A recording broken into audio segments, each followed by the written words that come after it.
Thank you as well to our Deputy Attorney General, Rod Rosenstein, for being here. Flew down together. The press wants to know, what did you talk about? But we had a very good talk, I will say it. That became a very big story, actually, folks. We had a good talk. Boy, did that keep people guessing today. That was President Trump surprising a lot of folks with his newfound support for Deputy Attorney General Rod Rosenstein, the man overseeing the Robert Mueller probe. Joining us now to react is California Congressman, House Intel Committee Chair Devin Nunes. Congressman, thanks for being here tonight. What do you make of the president's comments on the Deputy Attorney General today? That was kind of interesting. Yeah, look, I don't think any of us think that Rosenstein should be dismissed before the elections. I think he does have to come in this week and answer whether or not he was willing to wear a wire or not, and whether or not he was looking at invoking the 25th Amendment. Those are key questions that he's going to answer before the Russia task force this week, supposedly on Thursday. Devin, the issue of this redacted series of documents regarding the Russia probe, people watching across the country are like, okay, you guys are always talking about this. Documents that are going to be declassified and then they're not, or they're partially declassified. And we talked about this a few weeks ago, and I'm still not following what happened.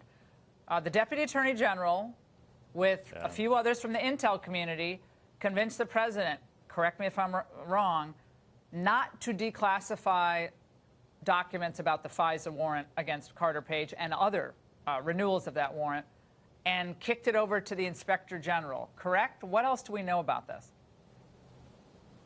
Yeah, that's correct. And so, that's really my biggest problem with the Department of Justice and the FBI, is that every time we try to get something out to the public, they cry wolf, and they claim there's going to be national security implications. So the president was very clear, said that these documents need to be immediately declassified without redactions.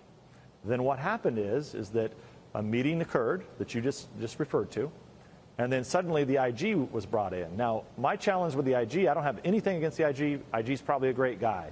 But we're Congress. We believe that people have a right to know this information. It needs to be made public. It's not very much information. And we want the president to declassify it. And the president has mentioned that he would. So this has now been, I think, 2.5, 3 weeks. So it doesn't take that long, Laura. You're only talking about 20 pages of a FISA and I think about a dozen FBI reports from no other than Bruce Orr, whose wife, Nellie Orr, was working for the Clinton campaign effectively and helping to feed the information into the FBI. So I just don't know what they're thinking here. The president, I think, is a smart guy, but he needs to be careful about who he listens to, I think, sometimes. Well, Adam Schiff is all over this, as you might imagine. Let's watch. Mm-hmm. The single act of using a never-before-housed rule to selectively release classified information in the now infamous Nunes memorandum was a violation of everything that the committee has stood for. It was a naked politicization of intelligence, and a fraudulent one at that.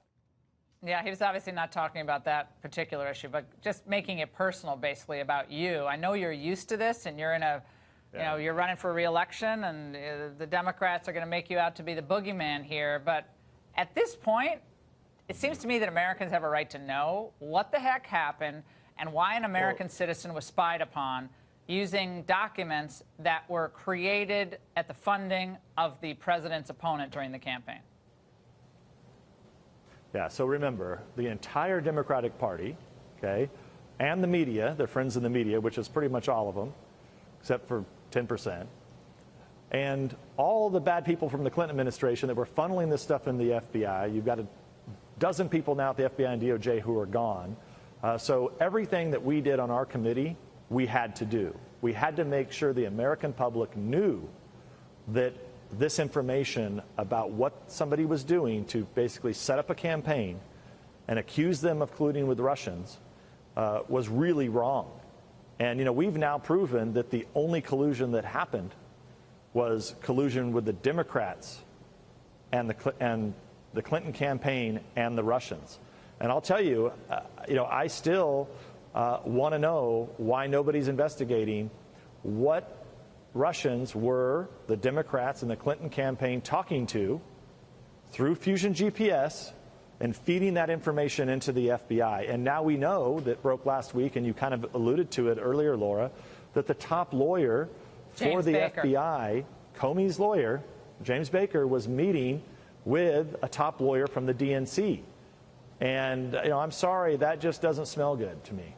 Well, I mean, yeah, I mean, as a lawyer for the FBI, you can't be having political or meetings that even have the appearance of being political in the middle of this type of investigation. Devin Nunes, thanks for taking some time tonight.